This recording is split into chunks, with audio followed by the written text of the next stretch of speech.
मैं जब भी ऑफिस जाता उसके बाद रोज़ दोपहर एक डिलीवरी बॉय मेरे घर आता। जब पत्नी से पूछा कि ऑनलाइन शॉपिंग से क्या मंगवा रही हो, तो बोली कि मैं तो ऑनलाइन शॉपिंग करती ही नहीं। मेरी शादी को 4 महीने ही हुए थे।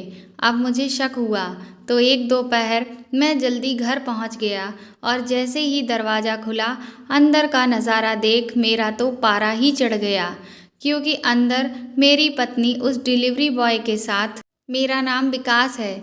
मेरी शादी को अभी 4 महीने ही हुए हैं। मैं नोएडा की एक कंपनी में जॉब करता हूँ और ऑफिस स्टाफ के लोगों के साथ एक फ्लैट में रूम शेयर करके रहता हूँ। लेकिन क्योंकि मेरी शादी हो चुकी थी तो मेरे घर वाले मुझ पर कोई अच्छा किराए का मकान लेने के लिए दबाव बनाने लगे, ताकि मैं अपनी पत्नी को भी अपने साथ रख सकूं। लेकिन मुझे ऑफिस के काम के बाद इतना वक्त ही नहीं मिल पा रहा था कि मैं कोई अच्छा घर किराए के लिए देख सकूं। एक दिन जब मेरे दोस्त ने मुझे परेशान देखा तो उसने कारण पूछा, तो मैंने उसे सब कुछ बता दिया। थोड़ी देर चुप रहने के बाद वह बोला, मैं जिस सोसाइटी में किराए पर रहता हूँ उस घर के 2 घर के बाद एक बहुत अच्छा घर पूरा खाली है। वो बोला, दरअसल वह घर जिनका है वो आर्मी से रिटायर्ड थे। उनकी पत्नी का देहांत तो कई साल पहले ही हो गया और वो भी पिछले साल चल बसे। उनका एक ही बेटा है जो विदेश में है। वो लोग 4-5 साल में कुछ महीनों के लिए ही आते हैं। मेरे मकान मालिक से उनकी अच्छी पहचान है, इसलिए वो उन्हें ही अपने घर की चाबियां देकर गए थे और बोल गए थे कि अगर आपको कोई अच्छा किराएदार मिल जाए तो हमारा घर किराए के लिए दे दीजिएगा। उसकी बात सुनकर मैंने तुरंत हामी भर दी और तुरंत उसके मकान मालिक से बात करने को कहा। अगले दिन जब मेरा दोस्त आया तो बोला कि मेरे मकान मालिक तैयार हैं, आज शाम तुम चलकर घर देख लो और उनसे मिलकर किराए वगैरह की बात कर लो। मैं शाम को उसकी सोसाइटी पहुंच गया। घर बहुत अच्छा था। नीचे का पोर्शन मकान मालिक ने अपने रुकने के लिए रखा था और हमें ऊपर रहना था। मैं बहुत खुश था क्योंकि मुझे बालकनी वगैरह पसंद थी। मैंने तुरंत हाँ बोल दिया। किराया भी मेरे बजट में था। उन्होंने अगले हफ्ते ही शिफ्ट करने को बोल दिया। मैंने शाम को ही फ़ोन करके ये खुशखबरी घर पर सुनाई और अपने छोटे भाई को कहा कि वो स्वाति को लेकर नोएडा आ जाए। जल्दी ही सब कुछ सेट हो गया और मैं अपनी पत्नी के साथ रहने लगा। मेरी पत्नी स्वाति बहुत सुंदर है। आमतौर पर जैसा लड़कियों का स्वभाव होता है, स्वाति बिल्कुल उसके विपरीत है। मेरी पत्नी बहुत कम बोलती है। उसका स्वभाव ही कुछ ऐसा है। थोड़े अलग स्वभाव की है वो। अभी शादी को सिर्फ 4 महीने ही हुए हैं, तो मैं कोशिश कर रहा हूँ उसे समझने की। मैंने कई बार चाहा कि उससे बहुत बातें करूँ, लेकिन फिर मैं उसे देखकर चुप हो जाता। फिर मैंने सोचा कि वो जैसी है उसे वैसे ही रहने देता हूँ, बदलने की कोशिश नहीं करता हूँ। बस फिर धीरे धीरे उसकी यही बात मुझे अच्छी लगने लगी।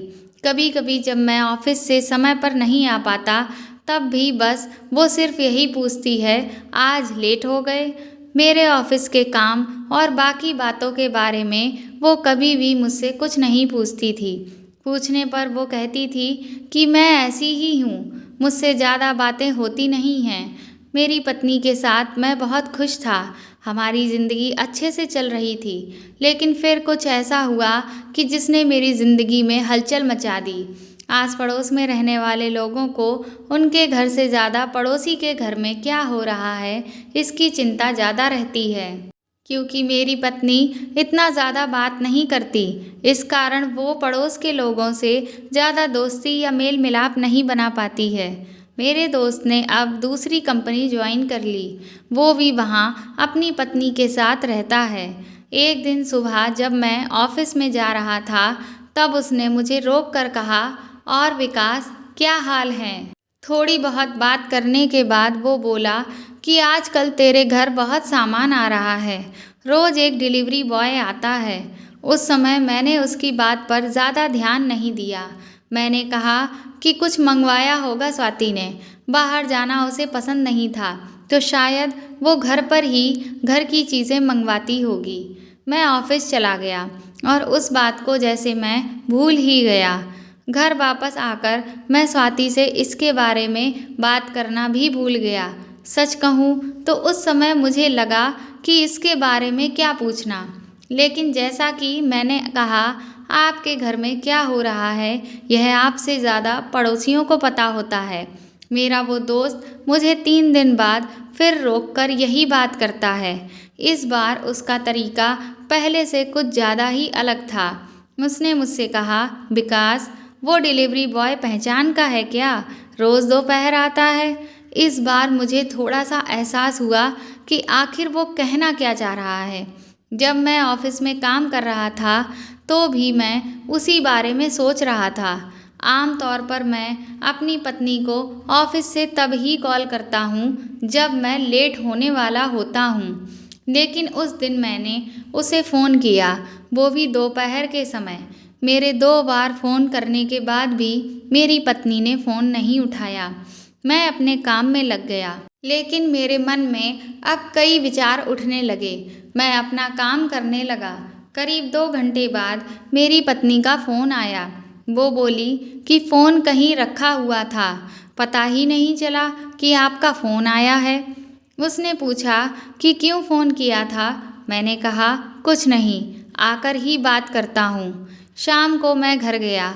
मैं चाहता था कि मेरी पत्नी से सीधा सीधा पूछ लूँ, लेकिन मैं वो नहीं कर पाया।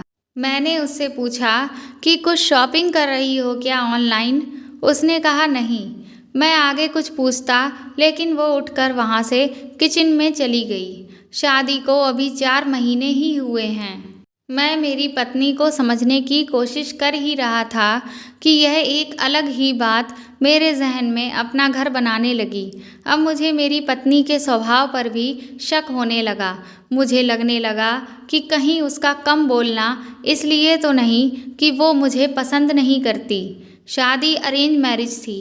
कहीं ऐसा तो नहीं कि वो मुझसे शादी ही नहीं करना चाहती थी। जो बातें उसकी मुझे अच्छी लगती, उन्हीं बातों के लिए अब मेरे मन में सवाल उठने लगे। यह सवाल मेरे ही नहीं बल्कि आस पड़ोस के लोगों के मन में भी होंगे।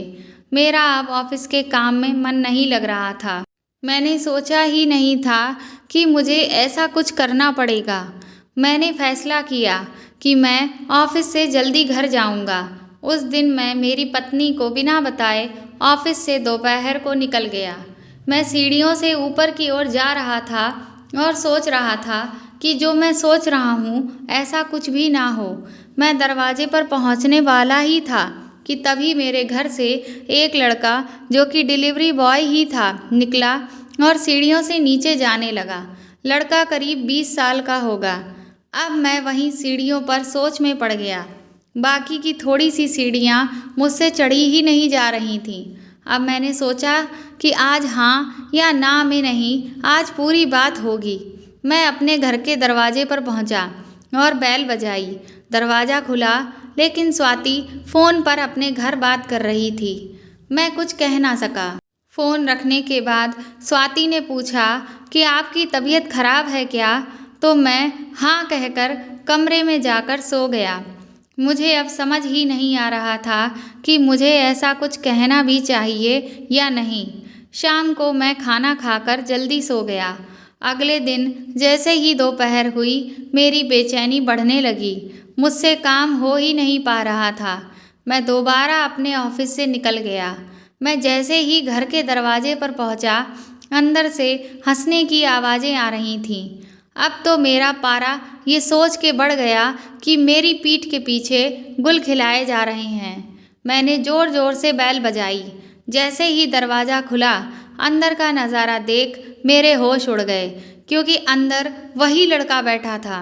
मुझे देखते ही मेरी पत्नी बोली, आज फिर आपकी तबीयत खराब हो गई, आप डॉक्टर को क्यों नहीं दिखाते। इससे पहले कि मैं गुस्से में उसके ऊपर चिल्लाता, तभी अचानक अंदर से एक और औरत की आवाज़ आई, स्वाति बेटा, तुमने ये गमले तो बहुत अच्छे पेंट किए हुए हैं। स्वाति बोली, हाँ दीदी, वो घर का काम निपटाने के बाद जब खाली रहती हूँ तो यही सब क्रिएटिविटी कर लेती हूँ। मैंने अंदर आकर अपना बैग रखा, तभी वो महिला मेरे सामने आ गई। वो करीब 43 साल की महिला थी। मैंने मेरी पत्नी से पूछा कि यह कौन है, तो वह बोली कि यह सुधा दीदी हैं।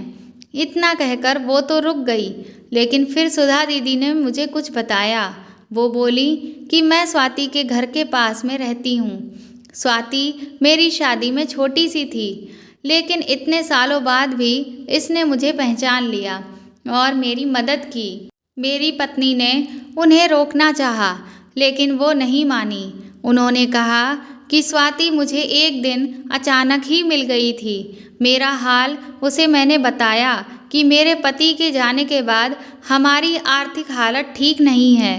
मेरा बेटा पढ़ाई में अच्छा था, लेकिन डिलीवरी बॉय का काम करने पर मजबूर हो गया है। स्वाति ने उसकी कॉलेज की फीस भरी और उसे पढ़ाती भी है। कभी कभी मैं भी आ जाती हूँ उसके साथ। सोचा था कि मैं आपसे मिल लूँ, लेकिन मेरा एक छोटा सा टिफ़िन सेंटर भी है, इसीलिए घर जाकर खाना बनाना पड़ता है। आपसे मिलना नहीं हो पाया कभी। मैंने उन्हें कहा कि इसने कभी बताया नहीं ऐसा कुछ। वो बोली, यह ऐसी ही है, इसके मुंह से कुछ निकलवाना बहुत बड़ा काम है। ज़्यादा बोलती नहीं है, लेकिन इसके दिल में बहुत कुछ रहता है। इसका जैसा स्वभाव है, उसके कारण जो पहली बार मिले वो इसे घमंडी समझ लेता है, लेकिन जो इसको अच्छे से जान जाता है वो ही बता सकता है कि इसका दिल कितना साफ है। उनकी यह बात मुझे सही लगी, क्योंकि मैंने भी आखिर कुछ और ही सोचा था। उनके जाने के बाद मैंने स्वाति से बात की और कहा कि तुमने कभी कुछ बताया क्यों नहीं। वो बोली कि क्या बताती, ये तो जीवन है, इसमें ये सब होता रहता है। उतार चढ़ाव तो आते रहते हैं, और हम क्या किसी की मदद करेंगे, सब करने वाला तो वो है। मेरी पत्नी को मैं समझ गया था, लेकिन अब मैं उससे ज़्यादा बात करने की कोशिश करता हूँ कि दिन भर क्या क्या किया, यह ज़रूर उससे पूछता हूँ, और अपने दिन के बारे में भी उससे सब कुछ शेयर करता हूँ। दोस्तों, आपको यह कहानी कैसी लगी प्लीज़ कमेंट करके ज़रूर बताएं, और इस कहानी को ज़्यादा से ज़्यादा शेयर करें और लाइक करें। और अगर आप चैनल पर नए हैं तो मेरे चैनल को सब्सक्राइब करके बेल आइकन को ज़रूर दबा दें। Thank you.